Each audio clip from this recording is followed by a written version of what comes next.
Buenos nachos, amigos, and welcome to another fantastic episode of Hallyujuku. I'm Petey Rave, your man with no plan. Here with me, as always, is my partner, my partner in crime, my tag team partner, my right hand man on the left hand side, dabbing on you fools like a true G. Brandon Cooper, aka Kaz. Sorry I accused you of dabbing. No, it's alright. I basically did.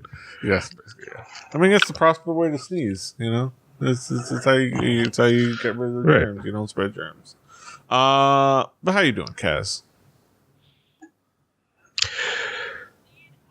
Are we ready? We're about as ready as we'll ever be. Yeah, we're hanging out. We're talking about East Asian pop culture, doing our thing, and talking about some of the things that went on. Of course, we start off every episode talking about what's new, what's caught attention in the week that has come. We're recording a little bit early, so not as much of a week has happened since our last recording, but there's also some things that we're able to drop. One thing that we were waiting on, we were anticipating and hoping for, and we'll talk about how we feel now that we've experienced it, is the new Twice.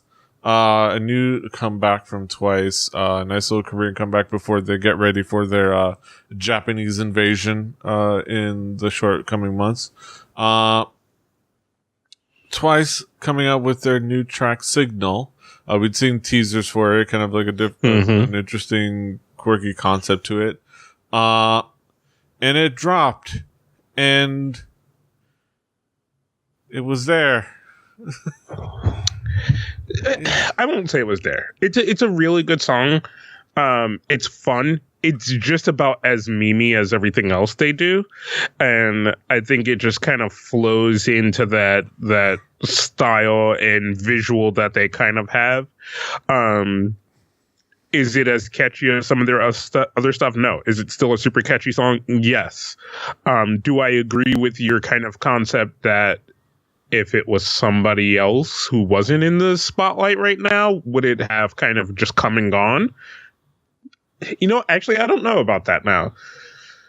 Because, I don't know, it's just weird, right? It's in a weird place. It's a weird song in a weird place. Yeah. I think that I honestly, it didn't quite ring to me. Like, it didn't quite inspire any kind of like excitement in me. Like, it has its fun parts and it has some good parts, but like, I don't know. It's nowhere near like the level of something like TT or Cheer Up, and even like Knock Knock has I think is much better as far as like catchiness and the bubblegum pop sound. And I think there's some things that it wants to do in the instrumental and the style of it, and the kind of like jumping back and forth between different sounds, and kind of like being a little disjointed in some sense, that it tries to be ambitious about, but I don't know. It just doesn't have that signature Twice sound. Like, it doesn't feel like a Twice song. Like, the video has the visual hallmarks of a Twice song, but like if you just listen to the song, it's not that remarkable, and it's not that it doesn't feel like it doesn't feel unique to what they do. Like, it doesn't feel like a Twice song. It feels like just a random little okay pop song. And I don't know. It's kind of a disappointment. I don't know. I really like the hook. I find the hook part pretty catchy. You also have a thing in here about like a user on SoundCloud, or a user, I don't know how to put it, like a Reddit person or whatever. Yeah. Thought that maybe it was in their perspective, it was kind of the arrangement of the song. Yeah. And they kind of rearranged some of the parts so that it kind of makes a little bit more sense. I still think I still think it flows well as it was, and even with their arrangement, I couldn't really tell what was different.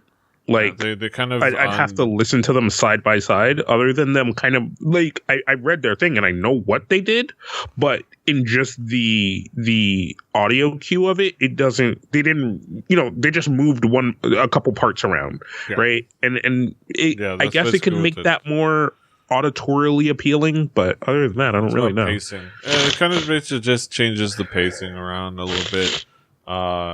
Twice as they rearranged the song. K-pop fanboyism. Kind of rearranged and by rearranged, not rearranged as in like actually in the studio rearranging the tracks. More like he just kind of rearranged the order of things and cut some things out. Which is, and I found that interesting. I think it does improve the pace of the song and the disjointed feeling of the song, but I don't know. I think overall, I was just a little disappointed by it. It's not bad, but it's just not great. Like, it's just not really. It's not what I want from Twice, and it's not what works for Twice, I think. Oh yes. But yeah. But yeah, those are our thoughts on Twice. I think that's pretty much all we've got for that. But Kaz, what do you got? What's caught your attention this week? He's back, ladies and gentlemen. Okay, look, he took a small break. He gave you motherfuckers what you wanted. He gave you some nice chill R&B, fucking baby making music too. That's fine. All right, that's what you wanted. That's what he gave you. But now, the king of ratchetry, Jay Park, is back. Okay, like, we have always said on this show, there are two Jay Parks. Right? There's the just chill R&B singer Jay Park. Good shit, right? And then there's the Jay Park that I know and love and sometimes hate, and that's ratchet ass Jay Park. And this is ratchet ass Jay Park. It's a song called Hulk Hogan. You find it on his YouTube channel. It's so good. It's dumb. And it can be dumb it can be fun in its stupidity. Yeah. It's very much like I mean the whole aesthetic is very much of the current like rap scene of that has been brought upon us by the likes of Keith Ape and whatnot. And it's a ridiculous dumb ratchet ass rap song. And Jay Park isn't the best rapper, but he has the most fun doing this. And if he's gonna be, and like I said, if he's, it's a trade off because like if I've said, if we're gonna have him just take over and take over the Chris Brown spot, get rid of Chris Brown, take over. We're gonna have to accept both sides of him. Is it when it comes to is songs inspired by at least the name of wrestlers in hip hop quality? Does it come anywhere near Mega Ran's Matt Mania? No, but it's or does it come anywhere near? Now it's definitely better than Hulk Hogan's own rap songs. Well, here's the thing, right? I don't think it's a song. It's right in between. Necessarily. I don't think it's necessarily a rap song about wrestling. I think it's just. It just uses like the Hulk Hogan was about to flex. Right. And I know, because but it's just fun to kind of like play with that. But see, here's where I think what it's actually supposed to be, right? Is if you take away just the wrestling part and you go towards the entertainment kayfabe part, right? Hulk Hogan was the over the top, ultra bravadoed kind of wrestler in his day, right? Before anybody else did those kind of things, right? Hollywood Hulk Hogan, the Hulkamania and shit like that, right? And it was really over the top and exaggerated even way more than wrestling had already been. And he kind of was at the forefront of a lot of those kind of wrestlers, right? And it's like you're over the top, you're out there, you're doing a lot of shit, right? But you live in the kayfabe. And I think in my mind, in dissecting this and probably adding way more to this song than I should, that's how I view it. Is just that like he's like, this is the kayfabe. Like I know this is entertainment. You know this is entertainment, and we fucking having fun with it. And sometimes we can be over the top and stupid and ridiculous. But you know what? Like it's all for fun. I think. But maybe that is me reading too much. I think maybe that's just me. And if he is just flexing on him, I'm still in it. I'm down. Kayfabe for life. I believe you, Jay Park. I don't believe you, Jay Park. I don't believe a goddamn word that comes out of your mouth. But I love it. I love it either way. I love it either way. It's so much fun. It's ridiculous and fun. Yeah. It is a fun song. At moments. I mean, am I always in the mood for it? No. But it's when the mood catches you, you look around. Who the fuck is in here? Ain't nobody in here. All right, let's do it, Jay Park.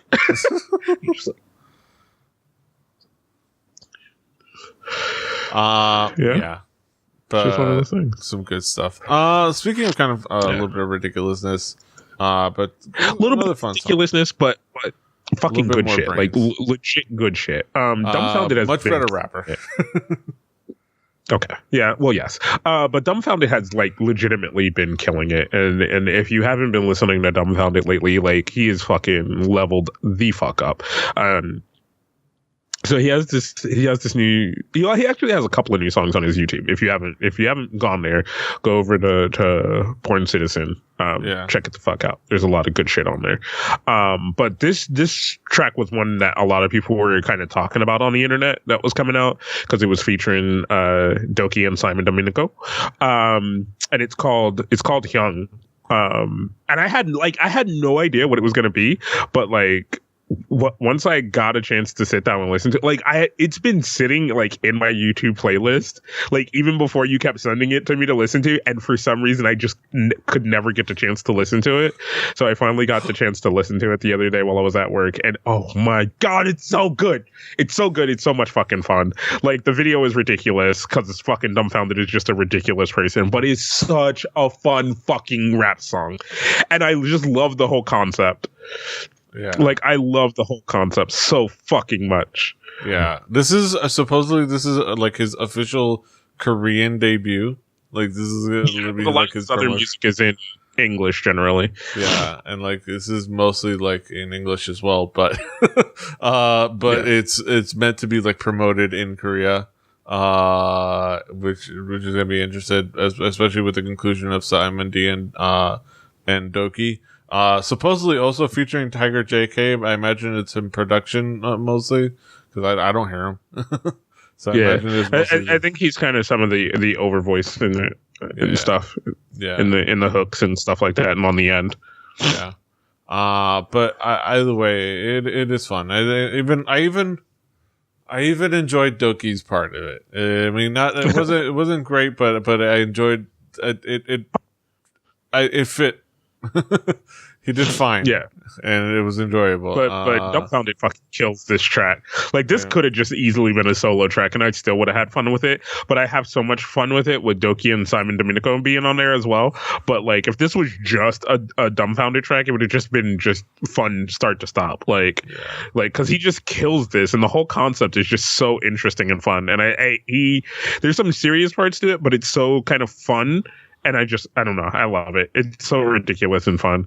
Yeah, I like how he plays around with the idea of like, and like in an interview, he was talking about how it's played off of the idea of like, of the concept of a hyung, like somebody who is, who's older than you, and then by default, obviously, he's talking about how by default somebody who's older than you commanding respect from you, but then him kind of rethinking ideas of like no, actually, you need to earn respect, like no matter what your age is, Yeah. younger or older, and things like that. And they play around with that a little bit, and it was cool to kind of see that. And that's always a little bit a part of like what he does is that he always has moments where he comments on things. Even subtly or overtly in some of the songs. And this is like a direct mix of the two in some way, right? Like, yeah, it's so weird that it is that kind of it's presented to you in a funny way, but it is a thing of just like, yo, you have to earn respect, and it's that I've been earning respect. That's what I do. I earn respect, because I'm your young. Yeah. And I also love that in the video where he's talking about being a male's older brother, young. He also includes there's some cameos by drag queens, and that's awesome. Like, it's just kind of playing around, with that, and I love it. Yeah, it just tells you a lot about kind of how cool like his mindset is and his personality, which is awesome. But yeah, Dumbfoundead. Yeah, no, Dumbfoundead is so good, and I'm so mad that I found out about him so late in my understanding of him, because I heard about him when I got really into watching battle raps, because he was really big in the battle rap scene in America. Yeah.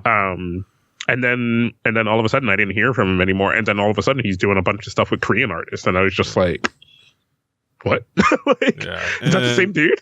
Yeah, and I like that he was collaborating with Simon Dominic, somebody who's like at his level, because I joked about before, like he's been collaborating with a couple people where it's like he's clearly head and shoulders above them as far as as a rapper, and I almost felt like he was collaborating with people just on the premise that he collaborates people, decided who to collaborate based on who he could kill on the same track. Kind of give himself his own jobbers on his tracks. His tomato cans. But yeah, I don't know. It was awesome stuff. But yeah, moving on to what's caught my attention this week. So a couple of tracks, not a lot of songs, just a couple of tracks of major releases, and I think and just a couple of side tracks and follow-ups. I think the bigger release would be the new track from Vix. This is a very interesting track visually and musically. It's very much it has a lot of the sounds that you're hearing in various places, but it's done really well, and it's actually really cool and interesting and intriguing conceptually, and it's cool to listen to, and the visuals of the music video match it really well, and yeah, there's something intriguing and dramatic about this track, and with the kind of the what's the genre that would be? I want to say house or it's EDM style. Yeah, it's kind of electronic-y, but it's done in this very K-pop, kind of, I don't know, it's always hard to define what K-pop does, right? Because it melds stuff, it puts stuff in a giant pot and just mixes them together. Yeah. But it's a very familiar sound to K-pop. Yeah, and I think it works well. I don't know, and I think it's an interesting song. What did you think, Kaz? I liked it. I don't know why. For some reason, I made this weird comparison vocally where, and this is gonna kind of get me looked at weird, but I was just like, man, this almost sounds like something GOT7 would have done, but it would have been hyper. It would have been way more upbeat, and I think I would have liked it better. Yeah. And I just been thinking of how GOT7 has been doing their music arrangement recently, and it's a lot more up-tempo beats. Yeah. And kind of they still have some songs in this style, which but they're kind of more up-tempo. And I don't think it's I would have liked this better if it was GOT7. I think it's just more of I wish this song was up-tempo. a little bit more. Yeah, but I don't think it's a bad song in any way. Like it's not a me shitting on the song. I just wish the song was up tempo.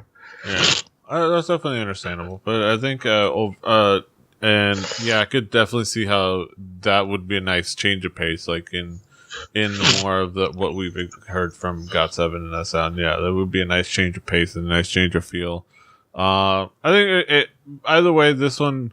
On its own, Shangri-La. I think I mentioned the name Shangri-La or Doan Kyung. I think it works well overall on its own, and I'm digging it. Yeah. Speaking of kind of like the EDM style, kind of like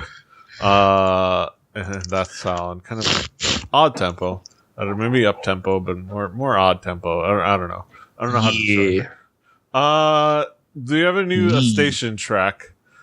Station, for the most part, has been going on. We're season 2 of Station. It's mainly been going back to the boring ballads that we're not really into. That they've kind of like been comfortable with.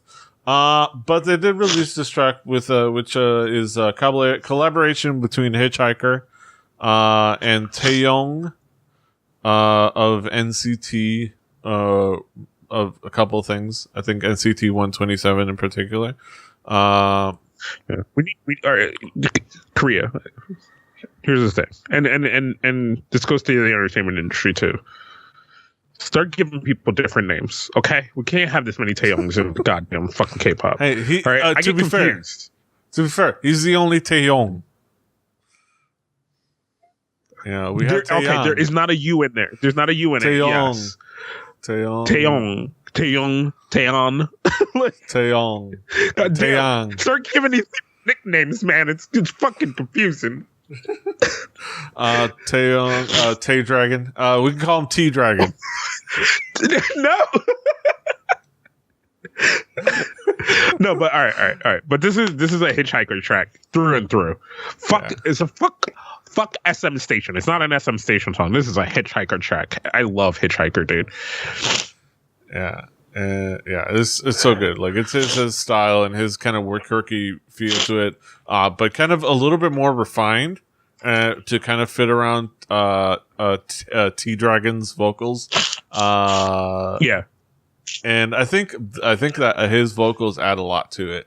Like his style and the way he kind of delivers his part of it is very cool and interesting and kind of chill and like kind of lackadaisical and like and it works for the genre really well. And I'm not gonna say I don't know. I'd be interested to see what else he can do as like a contributor and collaborator and musician. However, I don't know if I have it in me to start caring about NCT 48. Like, yeah, I'll have to see, because that whole thing, it's like, it's a whole tangled web. There's like, they have NCT 127, they have NCT Dream, they have NCT U, NCT 73 Skidoo, NCT Los Angeles. Oh, god damn it. I love that my allergies start like in the middle of us recording. Yes.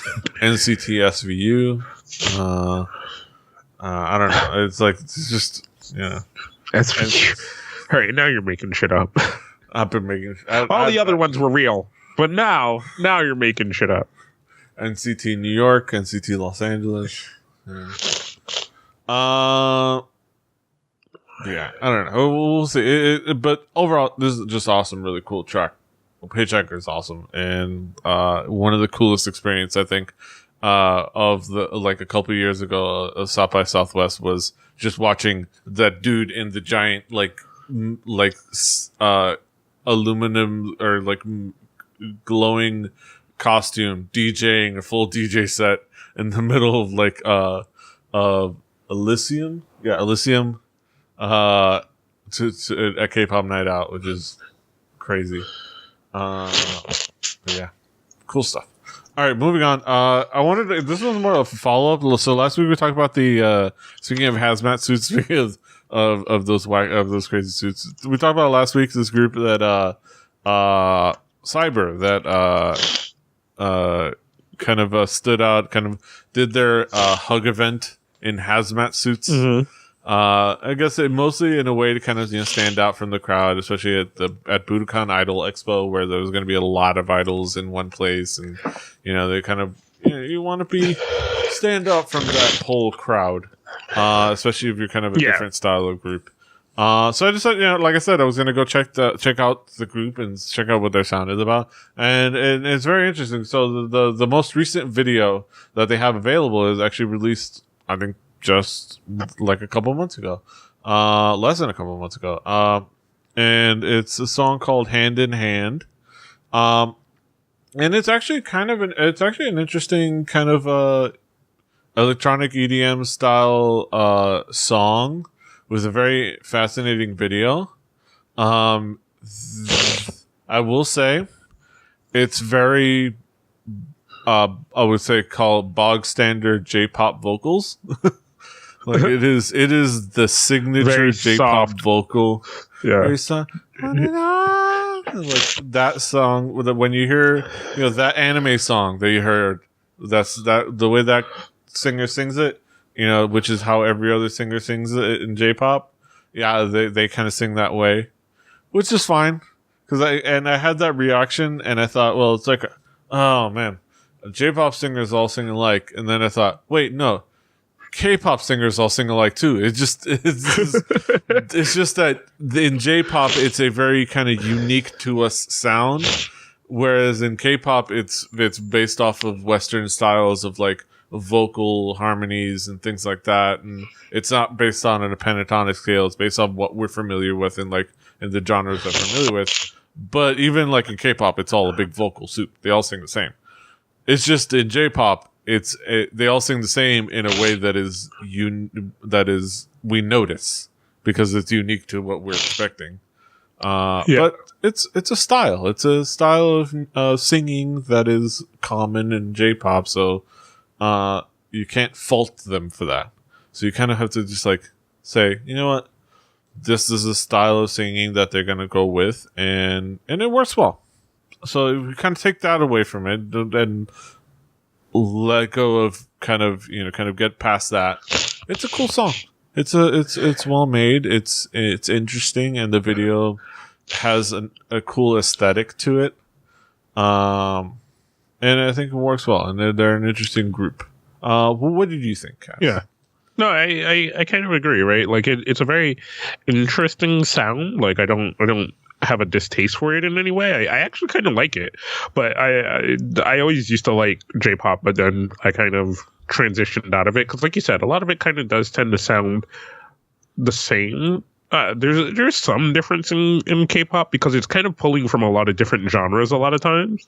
Yeah. Where K-pop kind of just is its own beast, right? And it kind of only pulls from itself. And we're mainly very rarely does it. We're mainly talking about idol like pop. Deep in like idol J-pop and like the center J-pop. Yeah, it's a huge market. So yeah, and it kind of only ever borrows from itself, which is to show how much of a beast it is, right? Whereas K-pop pulls from a lot of different genres, pulls from R&B, pulls from rap, pulls from American pop, pulls from J-pop, and it does this weird melding of all the two, of all of them. Yeah. So I don't know. It's interesting. And if you've never really kind of tried J-pop, I think it's something you should at least look into. Like find a group and look into it and see how you feel about it. Like I said, I spent a lot of time enjoying AKB, and it's kind of the spectacle of it. And it's kind of, as we mix these things that we talk about here a lot, it's kind of the kayfabe of it and just kind of getting sucked into it. And I think it's worth it checking it out. And if you find that it's not your thing and you want that more diverse sound, Japan is a very big country with a very big music market.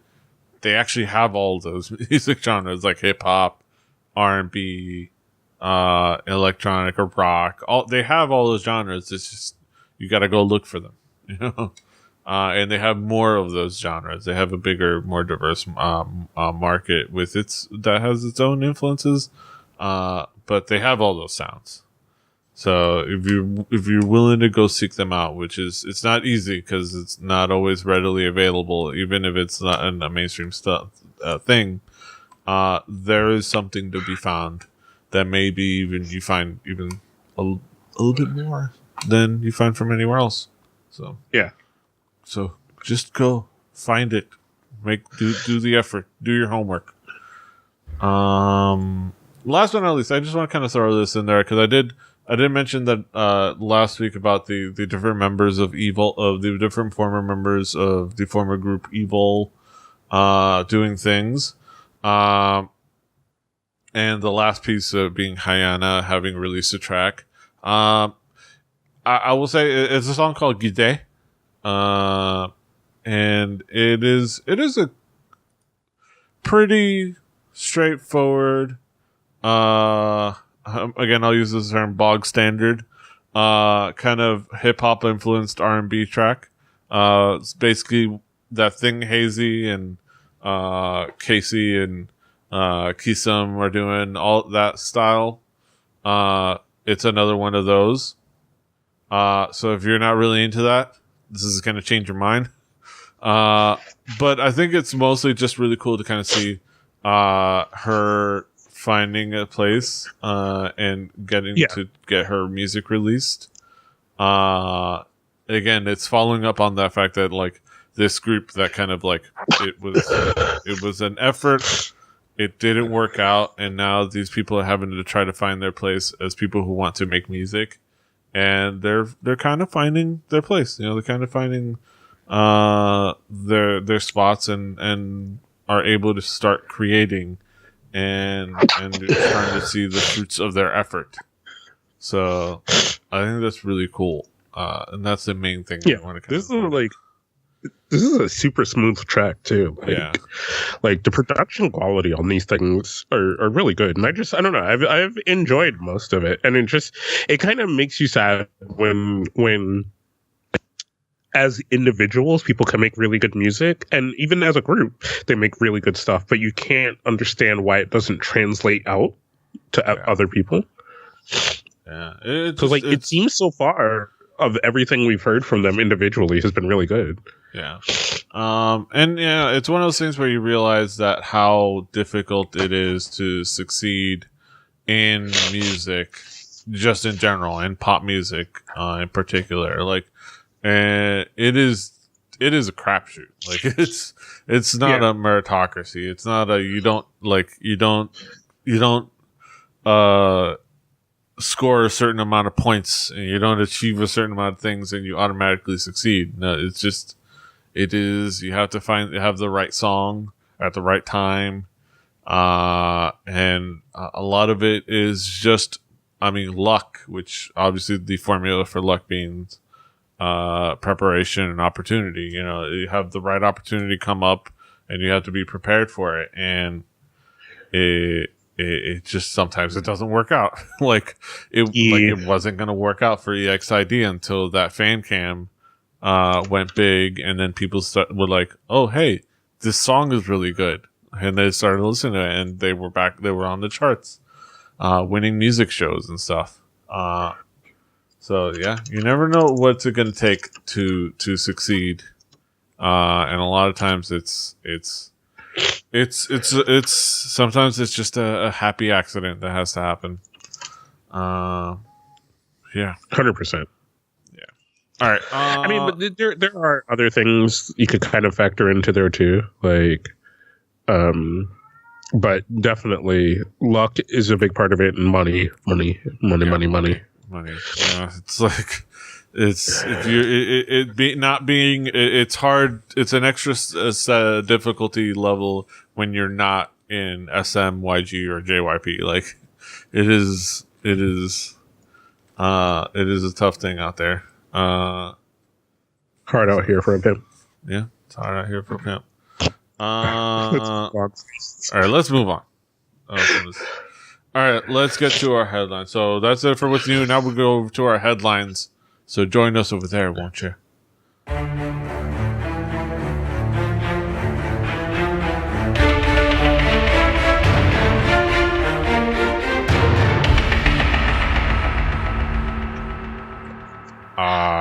Welcome back, ladies and gentlemen, to our headlines,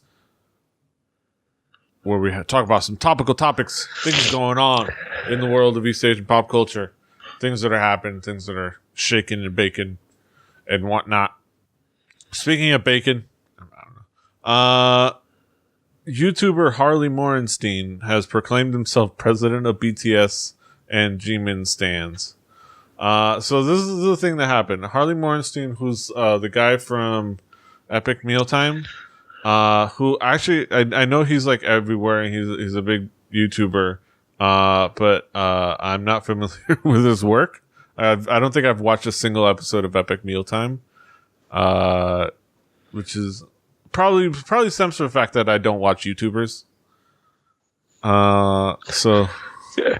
Epic Mealtime existed in that time in YouTube where like there wasn't a lot of well produced shit on YouTube, so when there was something well produced, everyone saw it. Yeah. Yeah, it is. God, it's if this website will be able to scroll properly, I'll be able to read this. YouTuber Harley Morenstein. Wait. Article. Work with me. Let me scroll at my own pace. God damn it. YouTuber Harley Morenstein, best known for making ridiculous food shit and eating the hell out of it on Epic Mealtime, has proclaimed himself president of BTS stans as well as Jimin stans. So it's been a thing where Harley Morenstein, I think it's they say it could stem back from that time when I Justine found Snow and started sharing it with him, and then like things snowballed from there, and him getting into K-pop. And oh my god, this article is just not loading and staying loaded. For the love of God, I just want to scroll down the fucking article and just read it. I think it's all these social media posts are breaking everything. But it was like okay. So it was like a whole thing where he kind of started like commenting things and like making kind of like videos and proclaiming himself fan of like BTS, and mostly just like playing around with Snow and the filters and like discovering them. But it did involve things like him like listening to their tunes, him and like Justine actually like studying and figuring out the different members' names and trying to memorize them, and then like him getting a lot of negativity, a lot of from the army, and him deciding is like, okay, you know what, I'm gonna start recruiting more positive fans into the fan base, and just being encouraging. Which I think if you actually looked at it, it was like it seemed like at first you could like be like, oh, he's making a joke out of this thing, but he seemed to be genuinely getting into it and genuinely trying to be positive about everything and like be like, hey, this is a fun thing, and like trying to curb any kind of negativity that was going back and forth. And overall, it was just kind of a wacky, fun experience just to behold as a whole. I don't know. What was your impression? I could understand everyone's initial like pushback, right? Because it seems like, because it seems like, a YouTuber who has maybe lost some popularity in those people's eyes, trying to use something that's very high and upcoming in popularity to make a pivot and skyrocket and be like, yo, all you people are a fan of that thing. I'm a fan of that thing too. What up? You know, and K-pop fans are very like, you know, they're fucking ready to pounce if they think you are not of the truth, you know, if you are not of the ilk. Yeah. But we've been down that path, and I think he is more in the realm that that we coexist in, where it's like, it's entertainment, it's for everybody. If you super duper want to get into it, super duper get into it. There are things that we have super duper gotten into. Go watch those first episodes. Listen to the fucking bleeding eye fucking bullshit that I used to speak about YG. Okay? Yeah. It happens. All right? So as a K-pop fan, you have these things. You have these things that you gravitate towards. And for him, it's BTS. For a lot of people, it's BTS right now, right? Like, BTS is bringing a lot of people into K-pop. And I'm fine with that. I am. I'm fine with that. Because maybe that means we can get more listeners. Yes. But maybe. It's just one of those things. It's entertainment. It's for everyone. And sometimes there are going to be people that you may not agree with being a fan of the thing that you're a fan of, but you know what? Guess what? You just found a common ground, and now you can kind of start to meld and break down the walls a little bit. Break the walls down. So I'm all for it. I'm all for him being a fan of K-pop. I will introduce him to all the good K-pop shit. And I know he's into rap music, so I can be like, hey, guess what? Look over here. Yeah. Check this Dumbfoundead track. That in the visual, there's like rap stuff behind me, not just my house. Yeah. So use your imaginations, people. Jesus. Yeah, it was a fun kind of thing to behold, and it's gonna be cool to see what he is doing with it going forward. I did find some kind of cool like statements of kind of like being positive, and enjoyed like this little like post on kind of dealing with some negativity, but being there so that you can usher new fans and have also you can't just come off the street calling yourself the president of the motherfucking fan club, son. You know what I'm saying? You ain't been here for years. You ain't put in the work. Elected. You ain't been in the streets. You know what I'm saying? Right. You wasn't here when the wars was happening. You know what I'm saying? You wasn't here when they took down EXO. You know? You had to be there for that. You wasn't there. Where was you at? Wasn't there in the trenches. In the gutters. Right. Where was you at when it was Bong Tong selling you? Yeah. Fun stuff. Good luck to Harley and his newfound love of K-pop. Where the fuck was you at? All right, now I'm turning into defensive K-pop fan. we gotta. It's like the weirdest defensive. Because I think you went with like you channeled your like New York hood like confrontational thing.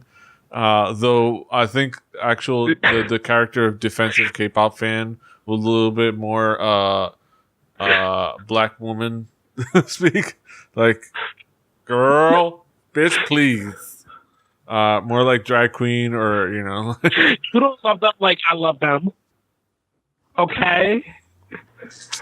I will straight snatch your. I'm not a BTS fan, just for those out there who are checking. Okay, I am still and always will be a Big Bang stan. All right. Yeah. Fuck you. I think boy groups are fine. All right, moving on before we get into more trouble. Because if that's any possible. Let's talk about a little bit of like AOA's Choa. So AOA's Choa kind of has been on hiatus a little bit, just a little bit absent. So AOA's Choa posts clarification for absence on Instagram. It's coordination. I think he believes it doesn't help much. We'll see. AOA's Choa's absence from AOA was mystery to fans that worried them into thinking that she's left the group. FNC Entertainment later clarified that she was just on a scheduled break, which had people increasingly skeptical, and recently Choa herself confirmed that narrative in an Instagram post, which she kind of goes into the details of asking for the break and things like that, and being told she should refrain from social media activity, even though she agreed to, even though she had her doubts about that. And then she kind of showed her gratitude and apologized for the worry, blah, blah, blah, things like that.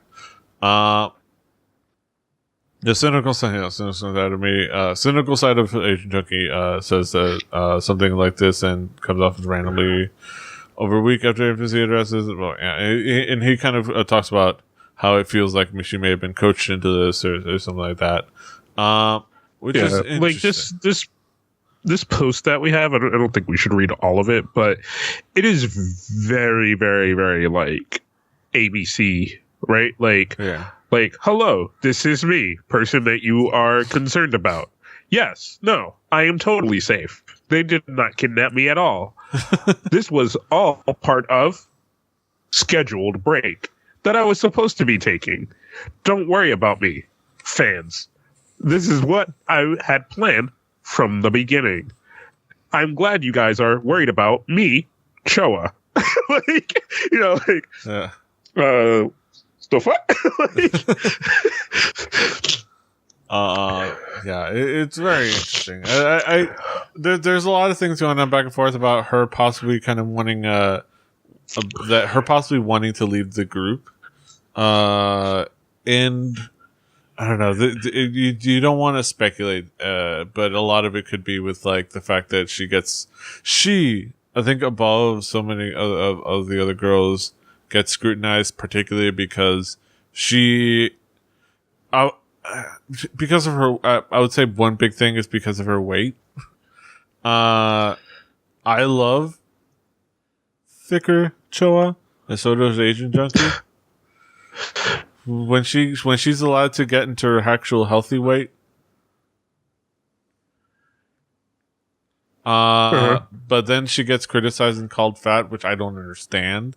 Like, she's never been fat. I've never seen her actually be fat, but like with idols and like weight standards and things like that. So she's had to like been going back and forth, and she's probably been that could cause stress. Like you feeling like you. With things like being criticized over your looks and your weight, which happen, I mean, it's industry wide, but it's something that could weigh on you so much. So you could want to just get away from it. And it could be just a multitude of things, especially having been like working a lot, over time. I don't know. So there's a okay. So we don't really talk about dating scandals, but there's a possibility that she was dating the CEO of a gaming company, Lee Suk-jin of Najin Industry. Well, not a gaming company. It's like a company of something like an electronics or something that is also manages an esports team. But and the main the AOHO, it's interesting her hiatus, but the main thing of this article is that it points out to it names Heechul as the matchmaker, to which he replied, like, denying that and like calling people out on this idea that he would be the matchmaker to all these people, which was the main thing I enjoyed. Which is Kim Heechul speaks about involuntarily becoming a part of other celebrities' dating rumors. Kim Heechul is done with being dragged into other celebrities' dating rumors. Earlier today, AOHO was reported to be dating Lee Suk-jin, the young CEO of Najin Industry. However, FNC has denied said reports. While the reports were about AOHO, Kim Heechul somehow found himself mixed up in the rumors, as well as he was reported to be the one who introduced the two. Kim Heechul has since spoken up about the incident on his personal Instagram and expressed his annoyance about his involuntary role in the rumored relationship. Kim Heechul talked about how he is aware that he is known as a celebrity with many connections, and he does not dislike the nickname King of Celebrity Connections because it also implies that he has a good personality. However, because of this reputation, he revealed that he has many people ask him to connect them with certain celebrities for various reasons, essentially using him for his wide array of connections. They're trying to get him to be their wingman. Kim Heechul stated that whenever he receives those kind of requests, he deletes their numbers and blocks the person. He cold. I mean, it's an interesting thing to be kind of your the weirdness of how you keep getting caught up in scandals, that he's the person that's like, oh, this person is rumored to be dating this person. What? How? Kim Heechul. And you're just like, yo, stop using my name. like, yeah, I don't know people, but I don't know everybody. But yeah, it's a funny thing that he keeps getting caught up in these things over and over and over again. Yeah, and it makes sense because like he's a guy who has a lot of female friends in the industry, in particular, and he's known for that. And particularly like he. And it's great because he actually talked about it in an interview how he said that if he's interested in somebody to date them, he just does not become their friend. So like, and therefore when he becomes friends with somebody, people know that there isn't some bullshit ulterior motive, because if he's friends with you, he's just friends with you. like he's not gonna try to pull something out of his hat, afterwards to try to say, yo, let me holler. No, if he's just friends with you, he's just friends with you, and it means that he's not interested.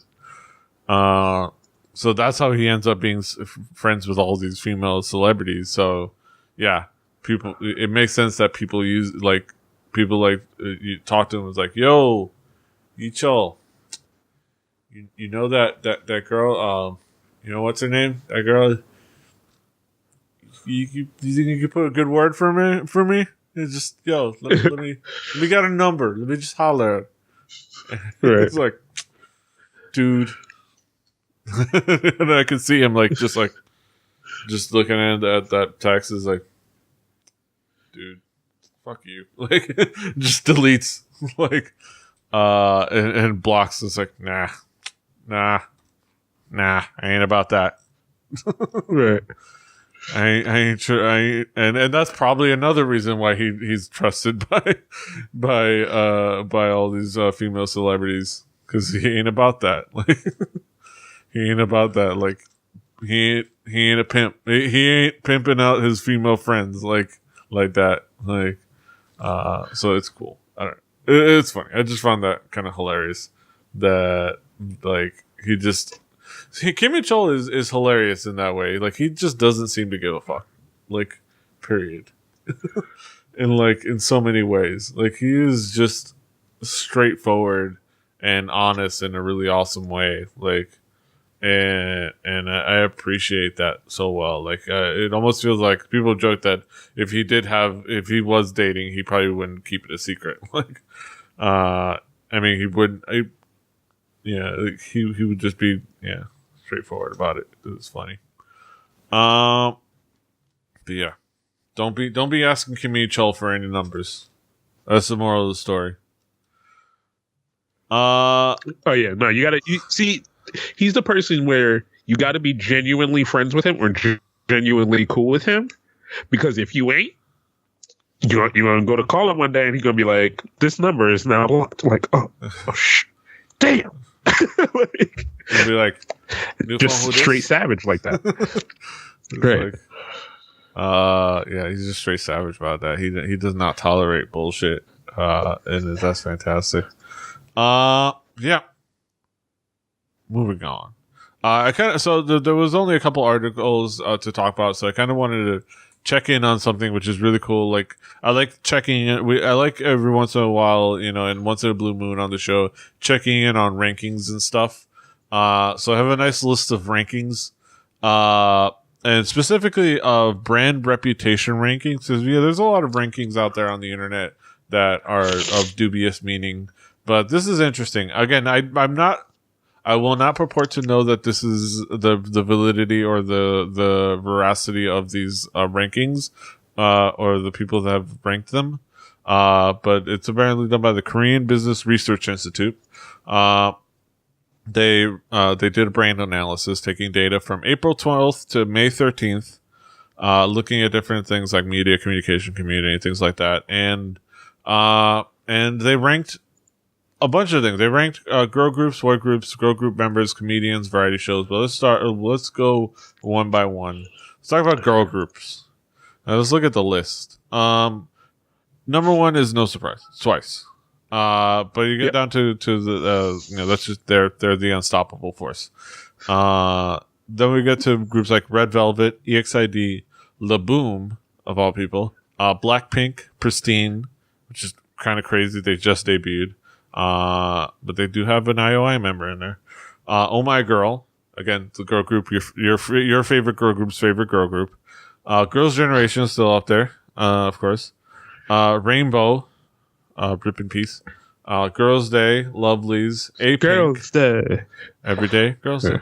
A-Pink, Mamamoo, G-Friend, Gugudan, Stellar. Friend? Wannabe, AOA, Dreamcatcher, Momoland. Honestly, the biggest thing that stands out to me is Wannabe. Yeah. How did Wannabe get in there? And above AOA.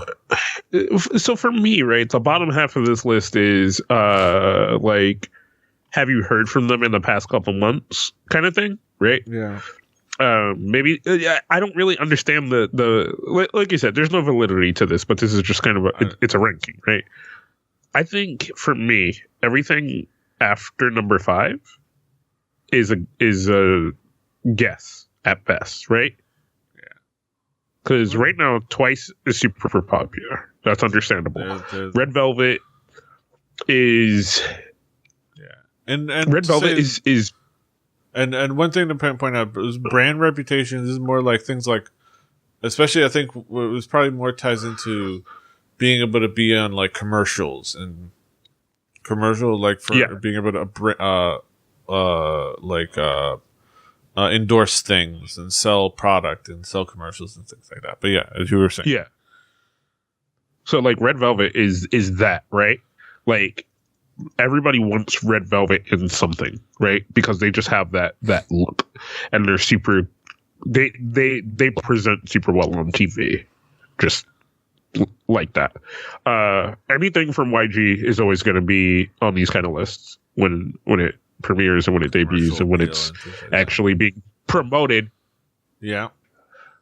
EXID, LaBoom is kind of weird to be this high. But maybe especially lately, I think it's this month they've gotten some exposure in some places. Yeah. And gotten some deals and some shows and things like that. So it makes sense. And Pristine has interesting. Yeah. Pristine have the fact that they have a couple of former members of IOI, which was a juggernaut like last year. That's just the thing, and that's another reason why Gugudan is even on this list, is they have former IOI members. All right, so what's the other? Okay, so that was an interesting list. Girl group member rankings, which was interesting. So Twice was on the top of the list. It was always interesting who would be the members of different groups that like are the members that are sought after. And a couple of these surprised me. Nayeon of all people in Twice. She's somebody who's very pretty. And very, very kind of, she does have a great look, but like, I never like think of her as one of the standout people as far as personalities, but I guess just based on looks, she topped out the list. Like, and right underneath is Noun, from A-Pink. Yeah, from A-Pink. I think hers, looks that she can, she has a look that can market so many different things, and she's great. And Hani up there, of course. Hani, EXID. Okay, EXID's Hani. She's everywhere. She's endorsing so many things. Like she's like her. She's the official spokesperson for KFC over there. Like I think, and a couple of things. She has like ramen commercials. She has like cosmetic commercials and things like that. And then it's Twice members, more Twice members. Sana, Chi, and then there's Girls' Day Yuta, which is a surprising member of Girls' Day to be high up on the list. But it's interesting. Twice is Jihyo, Apinks in G, then Velvet's Irene. That makes sense. Soo Young of Girls' Generation. I think that's a big part of that is that she is very much sought after for modeling and for acting. So combine the modeling and the acting. Oh yeah, 100%. That's going to be a big thing. And Solbin. So Solbin being high on this list probably tells you why Laboom was high on the main girl group list. She's catching people's attention as somebody who can be a face for many things. And Twice is Junghyun, who's probably one of my favorites. Taeyeon, Seohyun, Sejong of Gugudan. The only reason anybody gives a crap about Gugudan. And it's Girls' Generation. Remember Girls' Generation? Yuna, Red Velvet, Silky, Hyeri of Girls' Day. The other member people care about in Gugudan, and Yua of Oh My Girl. So any surprises for you? No. Yeah, literally no. Like, other than Nayeon being the one from Twice, I would say me neither. Maybe I would put Chi up there just because of like her girl. I would think probably Honey would have ranked better than the A-Pink member. Yeah. I don't know. The girls from A-Pink are super popular, though. Yeah. Just in general, like as individuals, they're super fucking popular. So that part didn't really surprise me. I think it's just the fact that Nayeon was the Twice member to be so high up was probably what surprised me. But yeah, interesting stuff. All right, moving on. Let's talk about boy groups. Boy groups. Number 1, BTS. No surprise. What? How? Number 2, Sekis.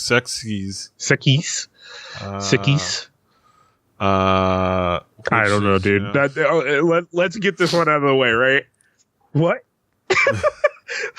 Excuse me? They came back to surprise everyone, I guess, and being old and from the 90s, I guess that they have that influence. I guess so. The winner, EXO. Here. Let's actually do this, right? Number 1, BTS. Number 2, winner. Number 3, EXO. Number 4, Big Bang. Oh, Sekis. Okay. That's how the list should have gone. Okay? Yeah, I mean, the thing is that they still have they have that nostalgic appeal and they have that notability from its members and that contributes to that brand reputation. And a lot of this is brand reputation. Do we want to pretend like we're surprised that Big Bang is in the top 5? No. Or in any list ever? Yeah. It's okay. Interesting that we have Shiny, we have B2B, Infinite, 17, Highlight, which is cool. They're maintaining kind of their appearance there. Highlight is at number 10 and Beast is at number 12. It's interesting. Wait, what? wait. Highlights at number 10. Who's Beast at number 12? Wait. They jump themselves. They don't beat themselves. It's like that time when Mick Foley entered the Royal Rumble as Mick Foley, Dude Love, and Cactus Jack. Yeah. It's a beautiful thing. You lose so that you can go change and come back anyway. Yeah. Wait, I eliminated you. No, you didn't. You eliminated Cactus Jack. I am Mick Foley. Oh, all right. I'm sorry. That's fantastic. And we have Block B. We have Newest up there, surprisingly. Yeah. SF9, a newly debut group. VIX. I have no idea who that is. I know VIX. I haven't really listened to SF9. They're a group. They're out there. Super Junior. Super Junior. Which honestly, I know I probably get some flack, but I'm not surprised that they're low. Yeah.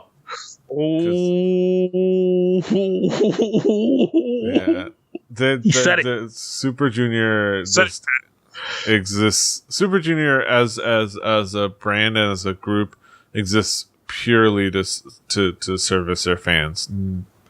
Because they don't have any public appeal. And this is about brand reputation, and which is about public appeal and the mainstream reputation. I'm not surprised that people have stopped caring about Super Junior. NCT is up there, so they have something going for them, and then Monster X won it for Romance. Yeah, and there are no real surprises, really, is there? Sekis. Yeah, Sekis. Yeah, I understand why they're on this list. We understand what this list is. It's still just a surprise, dude. The other surprise is GOT7 is not on this list. I think it's just that they haven't. They've been away for a bit. I blame JYP. Yeah, I always like to blame JYP. Moving on. All right, so that's interesting. Let's talk about something a little bit off the music path. Let's talk about comedians and variety shows. Comedians. Again, no surprise at number one. UJ Suck is the man. Yeah. Honestly, somebody who I genuinely admire as a human being and as an entertainer and as a professional. But we have number two, his second fiddle, Park Myung-soo. Kim Gu-da, who doesn't surprise me. Kim Young-chul, of all people. Shing Dong-yup. Young Se-hyun. Park Na-dae, which is awesome. Shim Jin-hwa. Lee Kyung-kyu. Who, if I remember, Dan Woo. Who I don't know if I remember in particular. Okay.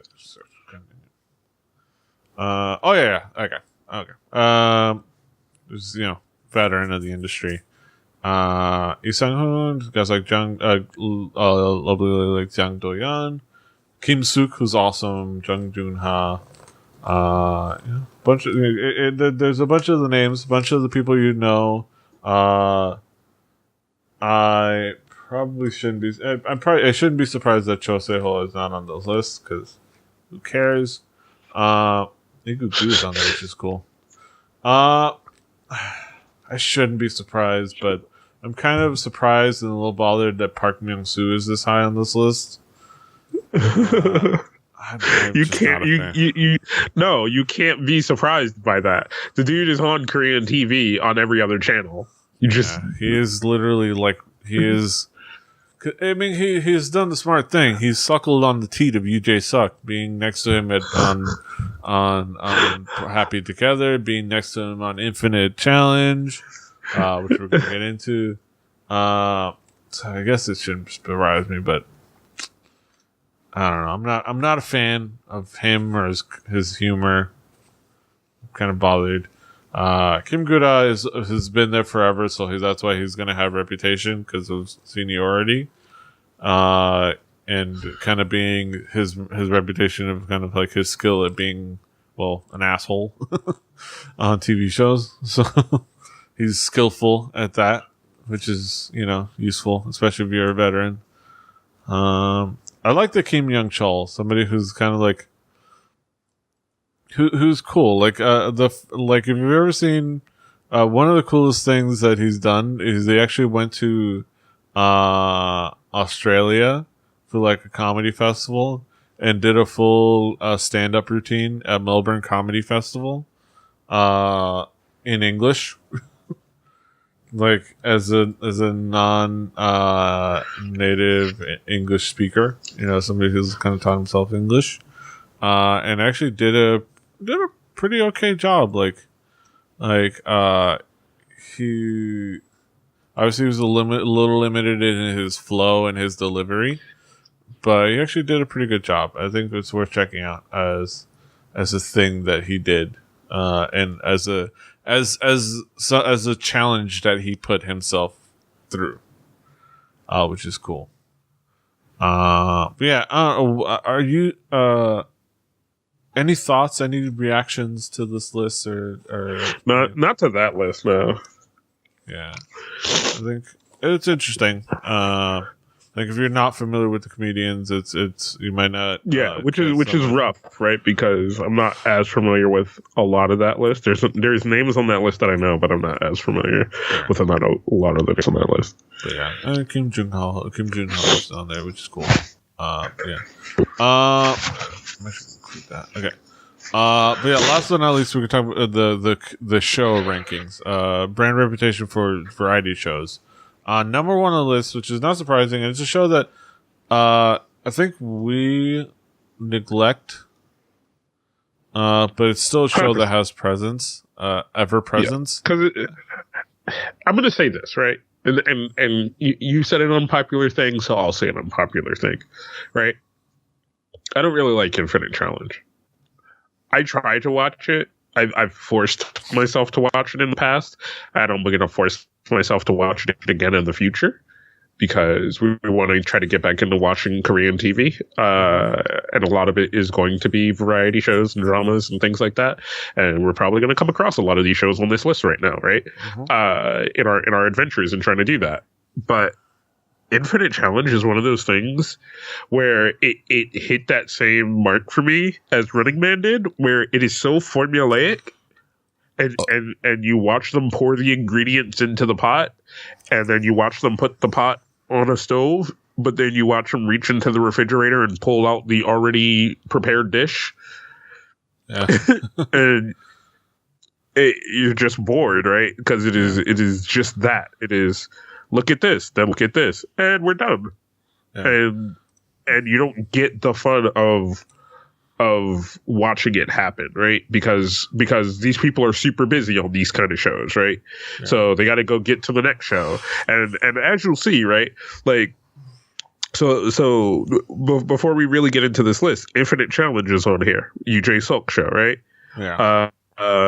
Running Man is on here. Happy Together is on here. Those are all shows that UJ Silk is part of in some way, and all the people on those shows with him are probably part of some of these other shows on this list as well. Yeah. So it just is it's this monster that eats itself sometimes. Yeah. And while the entertainment factor of it is pretty good in most cases, it creates this weird formula that sometimes is just not as entertaining. So I don't know. It's rough. Yeah, it's rough. Infinite Challenge is still kings. I can tell you that they're still kings when you find that you're like flipping through Korean channels when you're in Korea, and like you go through like 4 different iterations of MBC, and they're all showing something related to Infinite Challenge. It's like one of them showing a rerun, the other one showing this like drama special thing that is acted out by the members of Infinite Challenge. It's supposed to be like this drama sketch thing. And like the other one showing like new episodes, and the other one's like it's like there's like something on Infinite Challenge happening at any given time, like something NBC related, and it's like, yeah, it's a beast, and you see them on various commercials as well. Again, that's why they're on this list. Yoon's Kitchen, which I believe is a young show. I think it just debuted this year. So it is so it's a nice surprise hit, smash hit. Radio Star, which is a long running show, interview show, kind of a scandalous interview show.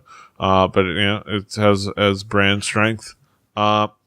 King of Masked Singer, which has kind of like conquered as well, because it has that mystery factor. And it's a few singing shows on here. There's a few like. So the other thing I noticed about this list as we get into it, right? There's a few singing shows on here. There's a lot of cooking shows on here. Koreans love cooking shows and singing competition shows. Yeah. Yeah. It's a proven formula. And we have Ask Us Anything, which is Knowing Brothers, which is the interview show with Kang Dong, the aforementioned Kim Min Chol.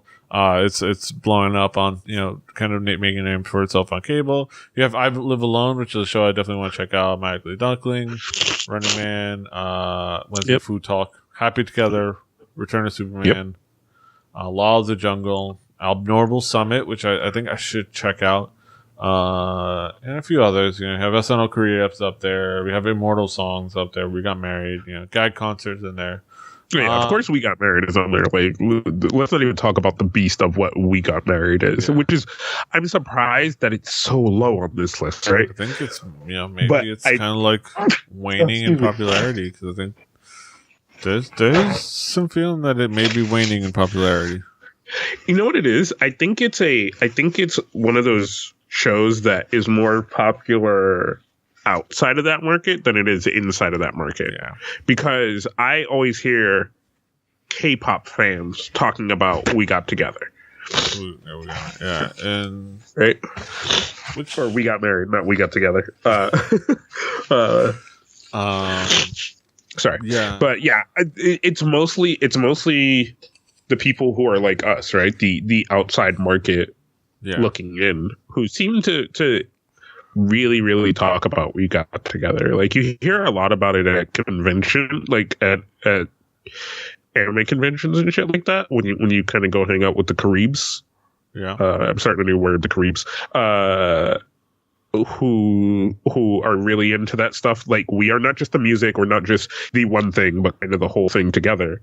Yeah. A lot of them seem to really be into We Got Together, which makes me visualize it that way, because they've also had a lot of more internationally appealed in Korea people on that show, rather than just Korean stars on that show. So interesting. So it's interesting. I think that probably might be a thing. I mean, probably the only surprise, I guess.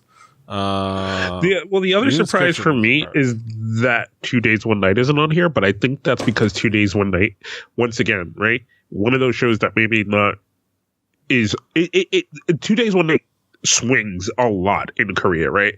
It's either has its moments where everybody's super into it, or it has its moments when it's in its lows. But for me, that is a show that I love. I haven't watched it in a while, but it's a show that I really, really, really like watching and enjoy. Despite all that, it still has consistently good ratings. And it's beating other people in cinema, so it's still going strong.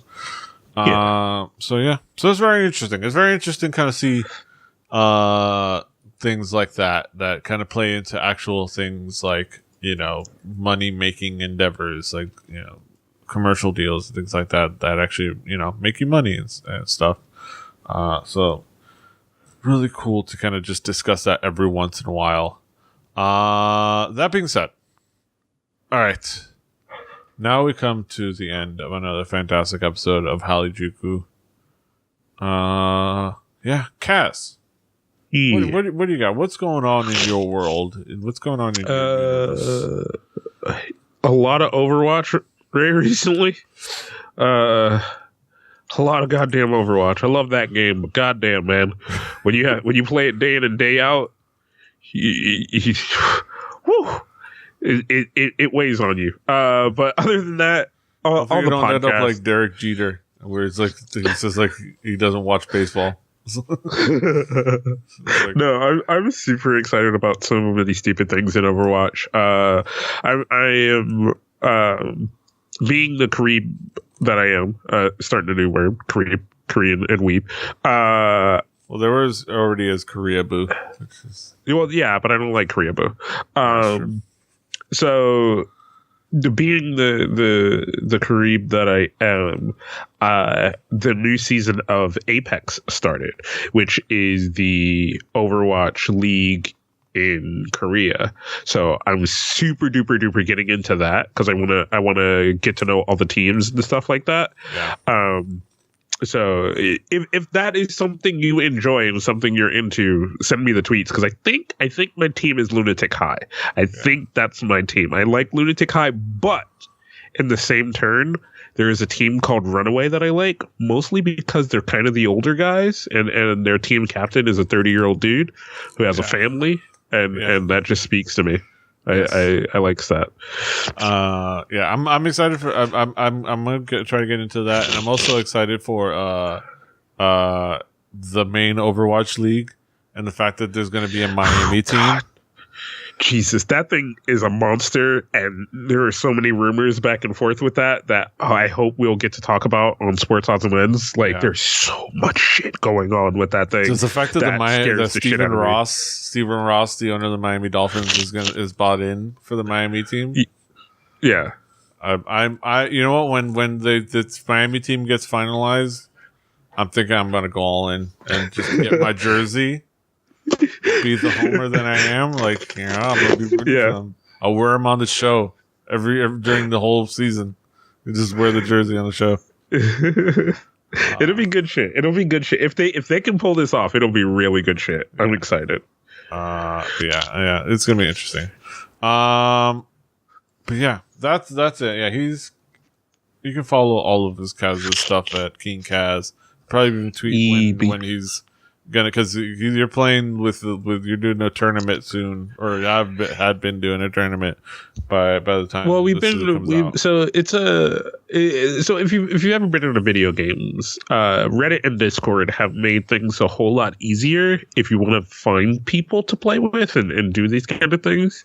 So I've always been interested in the esports aspect of everything. So I found a bunch of different tournament leagues and joined them. And one of them is for lower level players to get better. One of them is for higher level players to get into the upper echelons. And then another one that I joined is for higher level players to be seen and get picked up by a pro organization. So it's kind of this trickle up that you can do if you want to do that kind of thing. So for me, I'm participating in one of the lower ones, and we have this whole kind of team dynamic going on. We got a coach and like all that stuff, and it's really fun. And it's there tend to be a few younger people in their high school aged. Well, I'm enjoying the process. I'm enjoying the learning process. We're used to hanging out with high school kids. we do shit on the internet. They're gonna be high school kids. Yeah. Tell your friends. Yeah, especially with K-pop. Yeah. But it's interesting. You can follow it, all that stuff, anything that he'll put out in public on Key Kaz at all the places. I'm PD Rave at all the places. You can of course find us at Hallyujuku on Twitter. We're Hallyujuku.com, or kpoppodcast.com is an easy way to know who we are, or share the website for all the episodes and the show notes. Well, didn't I tell you? Don't you know? Yeah, you can check us out at kpoppodcast.com, rebellion.net for this and other shows, Rebellion TV on YouTube, and other places. We're trying to get into a good regular schedule. This wasn't streamed live. Trying to get into a regular schedule for our, recording, and maybe even try to stream it more often. And things like that. And we'll probably do that on Diamond Club TV. Let me see. Let me pop that drop. Rebellion Podcast. Oh wait, no, that's the other one. On Diamond Club TV. bring that joke from last week. I think you're crazy. But yeah, DiamondClub.tv. You can check out all the things. Follow the accounts, do the things, subscribe, like, share. Until next time, hasta los huevos.